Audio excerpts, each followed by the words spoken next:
A meditação de hoje está em Joel 2.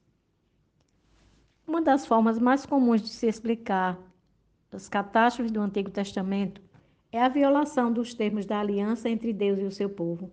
No capítulo 2 de Joel, encontramos uma convocação para dar um alarme sobre o dia do Senhor, tocando trombetas em Sião. Joel 1 e 2 diz: Tocai a trombeta em Sião e dai voz de rebate no meu santo monte. Perturbem-se todos os moradores da terra, porque o dia do Senhor vem e já está próximo. Dia de escuridade e densas trevas, dia de nuvem e negridão. Como a alva por sobre os montes, assim se difunde um povo grande e poderoso, o qual desde o tempo antigo nunca houve, nem depois dele haverá pelos seus anos diante dele, de geração em geração. Chama a atenção as duas descrições do dia do Senhor. A primeira, nos versos de 1 a 11, representando o juízo de Deus sobre a nação. E o segundo, dos versos de 15 a 17, que diz o seguinte: Tocai a trombeta em Sião, promulgai um santo jejum, proclamai uma assembléia solene, congregai o povo, santificai a congregação, ajuntai os anciãos, reuni os filhinhos e os que mamam, saia o noivo de sua recâmara e a noiva do seu aposento. Chorem os sacerdotes e ministros do Senhor entre o pórtico e o altar, e orem. Poupa o teu povo, Senhor, e não entregues a sua herança ao opróbrio, para que as nações façam escárnio dele. Porque hão de dizer entre os povos, onde está o seu Deus? Essas palavras representam a salvação do povo de Deus, o período de calamidade descrito nos 2 primeiros capítulos do livro. No verso 23, ele anima o povo, fazendo-lhes promessas baseadas em seu grande amor e compaixão. Ao final do capítulo, há a promessa maravilhosa do derramamento do Espírito Santo com a democratização do Espírito de Deus.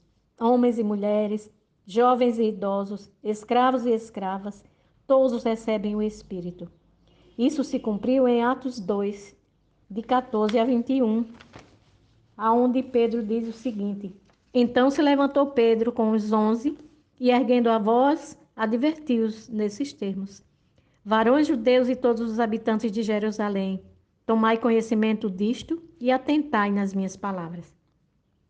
Estes homens não estão embriagados, como vistes, pensando, sendo esta a 3ª hora do dia.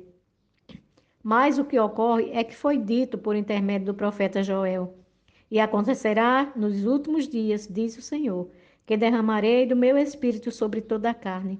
Vossos filhos e vossas filhas profetizarão, vossos jovens terão visões e sonharão vossos velhos. Até sobre os meus servos e sobre as minhas servas derramarei o meu espírito naqueles dias e profetizarão. Mostrarei prodígios em cima no céu e sinais embaixo na terra: sangue, fogo e vapor de fumaça. O sol se converterá em trevas e a lua em sangue, antes que venha o grande e glorioso dia do Senhor. E acontecerá que todo aquele que invocar o nome do Senhor será salvo. Então, em um momento específico, quando a igreja crescia, necessitando expandir-se através dos apóstolos, houve a promessa que Cristo havia feito após a sua ascensão. Porém, a promessa final da chuva serôdia está no futuro bem próximo, para aqueles que reivindicam o batismo diário do Espírito Santo. Deus está tão disposto a nos atender, tanto quanto nos concede o pão de cada dia. Então, Lucas 11:13 diz, abre aspas, se vocês, apesar de serem maus, sabem dar boas coisas aos seus filhos, quanto mais o Pai que está no céu dando o Espírito Santo a quem o pedir. Fecha aspas. Se compararmos a igreja primitiva e a igreja atual, veremos que as pessoas eram espirituais. Elas não dispunham de nenhum auxílio, porém estavam cheias do Espírito Santo. Por isso a igreja se desenvolveu tão espiritualmente e tão rapidamente. Atualmente, nos termos em que estamos, com excelentes recursos em abundância, mas não permitimos que o Espírito Santo trabalhe, pouco se fala dele, pouco se sente necessidade de sua atuação em nós. De modo que a liderança tem se empenhado apenas em cumprir uma agenda, mediante seus dons e talentos. Helmut, o pastor, no seu livro Passos para o Reavivamento Pessoal, na página 38, diz o seguinte, abre aspas, se o Espírito Santo fosse retirado da nossa igreja hoje, 95% das coisas que nós fazemos continuaríamos a fazer e ninguém notaria a diferença.